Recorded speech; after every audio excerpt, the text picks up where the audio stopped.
Au nom du Père qui me crée, au nom du Fils qui me sauve, au nom de l'Esprit Saint qui me sanctifie, frères et sœurs de la divine volonté, bonjour, bonsoir, une nouvelle vidéo pour celles et ceux qui me connaissent. Il y a les vidéos entonnoirs, il y a les vidéos méditatives et puis un nouveau style de vidéo, disons, des vidéos qui vont comprendre la lecture d'un texte du livre du ciel et puis une petite méditation, une petite réflexion.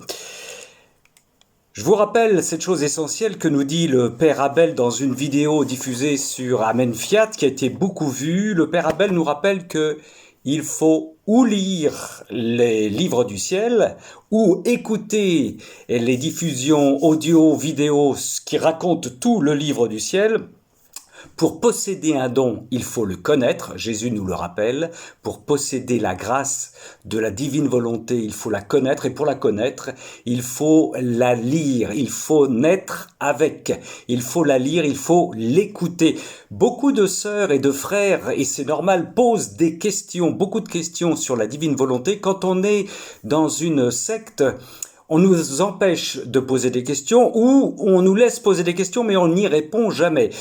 Je me permets quand même de vous dire, pour l'année à venir, ça peut être une forme d'engagement pour chacune et chacun, toutes les réponses aux questions que nous nous posons sur la divine volonté sont dans le livre du ciel. Je vais vous donner un tout petit exemple. Il y a peu de temps, lors de la fête de l'Immaculée Conception, un de nos prédicateurs que nous connaissons bien, on lui demande dans son entourage, on lui dit « vous allez nous faire une belle homélie sur l'Immaculée Conception ». Et ce prédicateur répond « mais je n'ai rien à construire ». Tout est dit dans le livre du ciel ou dans la Vierge Marie, dans le royaume de la divine volonté. Il y a tellement de textes sur la Vierge Marie, dits par notre Seigneur, enseignés par notre Seigneur à Louisa, qu'il suffit de les prendre. Donc, allons chercher les réponses dans le livre du ciel. Aujourd'hui, quel rapport entre les Actes des Apôtres, le martyre d'Étienne, Noël et le texte que je vais prendre dans le tome 16, 21 septembre 1923 du livre du ciel. Vous le savez, vous l'avez peut-être vécu d'ailleurs à Noël, peut-être. Vous êtes passé de la fête de Noël, de la louange, de la naissance, de la gloire, du Gloria in excelsis Deo à la croix. En une journée, en 2 journées, la même chose que ce que nous avons vécu dans la liturgie avec la messe de minuit et puis ensuite le lundi suivant, le martyre de Noël. Une fête de Noël qui commence bien, peut-être l'avez-vous vécu dans les préparatifs, les palpitations, retrouver la famille, les amis. Tout s'amorce très très bien, Gloria in excelsis Deo, et puis pendant les rencontres avec la famille, vous prenez peut-être une affirmation qui vous crucifie, qui vous tue sur l'instant et qui vous ramène, vous fait basculer de la gloire des anges, des bergers à la croix, puisque la croix elle est déjà bien entendu dans la crèche, on le sait bien, avec le bois dans l'auge, le bois de l'auge dans lequel le Seigneur a été couché par sa Vierge Marie. Eh bien peut-être que vous avez vécu cela pendant ces fêtes de Noël et je vous rappelle tout d'abord, c'est ce que nous allons voir d'ailleurs dans un texte de Louisa, mais je vous rappelle cet extrait donc des Actes des Apôtres que nous avons lu le lendemain de Noël. Il s'agit du martyre d'Étienne. Ils se mirent à discuter avec Étienne, mais sans pouvoir résister à la sagesse et à l'esprit qui le faisait parler.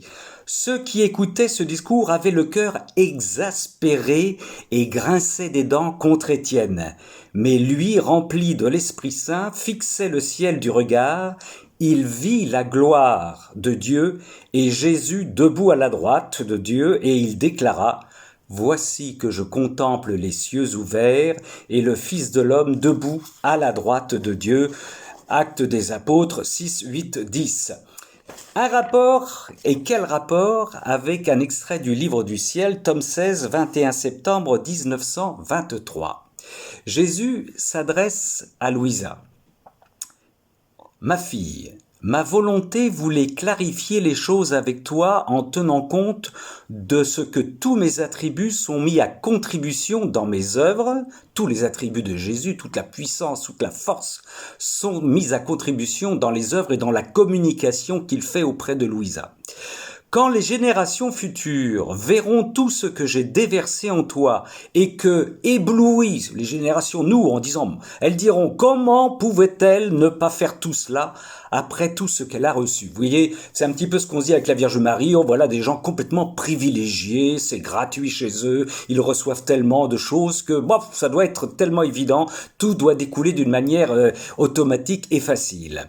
Comment pouvait-elle ne pas faire tout cela après tout ce qu'elle a reçu? Ma justice, précise Jésus, ma justice, leur montrera ce qu'elle te fit subir et leur dira, je l'ai fait passer à travers le feu de ma justice et je l'ai trouvé fidèle. Je l'ai fait passer à travers le feu de ma justice et je l'ai trouvé fidèle. Vous commencez à voir le rapport avec Étienne. Ceci a permis à mon amour de continuer sa course. Ce qui a contribué en tout premier lieu à te justifier est mon amour. L'amour qu'avait le Christ, qu'avait Dieu, qu'avait la Trinité, qu'a la Trinité pour sa servante. Combien de tests, écoutons bien, ne t'a-t-il pas fait subir dans le but d'être sûr de ton amour? Dieu nous teste. Comme un amant jaloux, il veut savoir si on l'aime vraiment, si on a des approches timides, des approches enflammées comme cela, et puis qu'on oublie rapidement. En second lieu, ce fut la croix, amour et la croix, qui t'éprouva sévèrement au point que ma volonté, guidée par mon amour et par la croix, descendit en toi et te fit vivre en elle. Voilà, crèche Étienne, crèche avec la croix. Tout de suite, ma volonté jalouse ne voulait pas être en reste avec mon amour et la croix.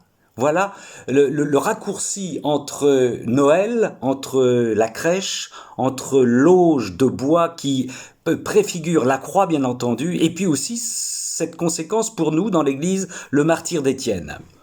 Jésus poursuit.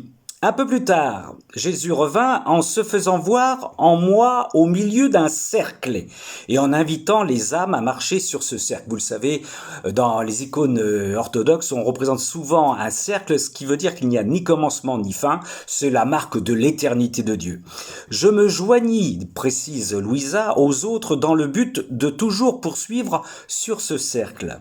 Mon aimable Jésus me dit, « Ma fille, ce cercle représente ma volonté éternelle qui embrasse la grande roue de l'éternité. » Donc vous voyez, il faut déjà être à l'intérieur de ce cercle.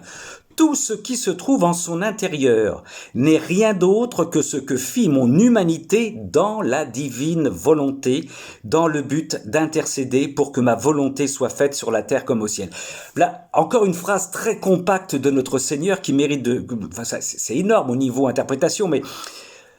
Tout ce que se trouve en son intérieur n'est rien d'autre que ce que fit mon humanité dans la divine volonté. L'humanité de Jésus a été travaillée constamment, toujours par sa divinité. C'est ce que nous découvrons, entre parenthèses, dans le livre du ciel, quand nous découvrons que la passion du Seigneur ne s'arrête pas aux 3 jours de la crucifixion, de la flagellation, du couronnement d'épines. Nous le savons bien, nous qui lisons les livres du ciel, mais qu'elle commence à sa conception.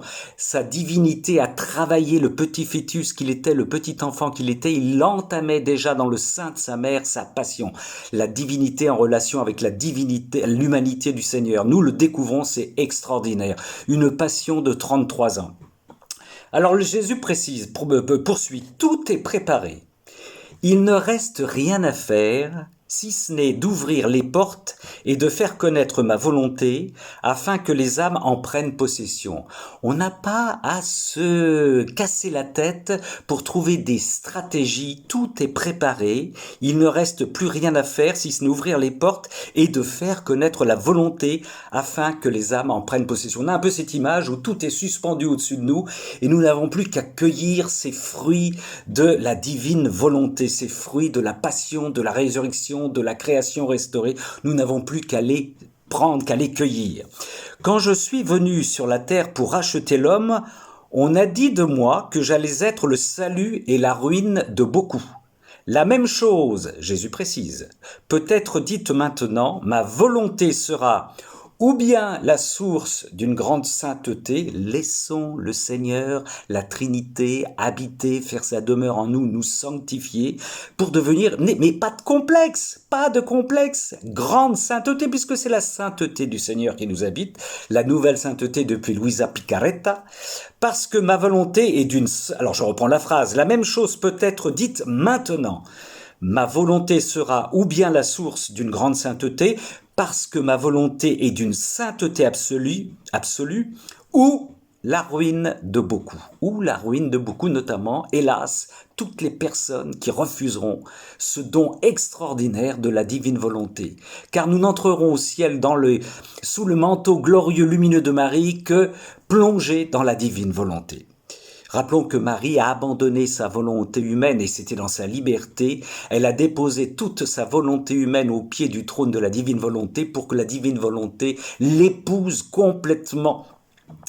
Pendant que l'âme avance sur ce cercle, il est nécessaire qu'elle regarde toujours vers son intérieur, jamais vers son extérieur.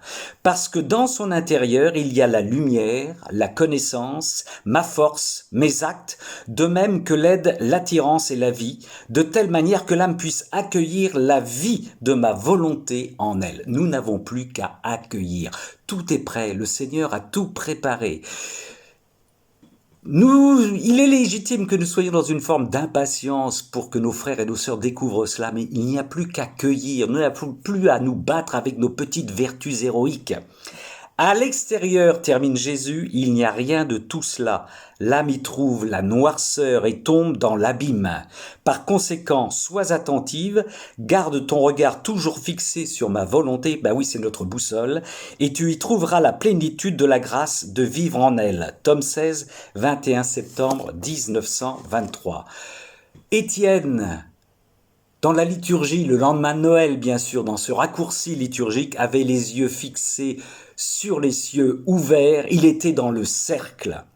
Ceux qui écoutaient ce discours avaient le cœur exaspéré, mais lui, rempli de l'Esprit Saint, fixait le ciel du regard, il vit la gloire de Dieu puisqu'il habitait dans la divine volonté, il la vit, et Jésus, debout à la droite de Dieu, il déclara « Voici que je contemple les cieux ouverts et le Fils de l'homme debout à la droite de Dieu ».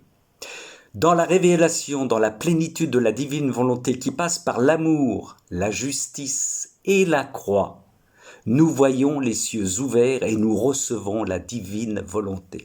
Frères et sœurs, soyez bénis.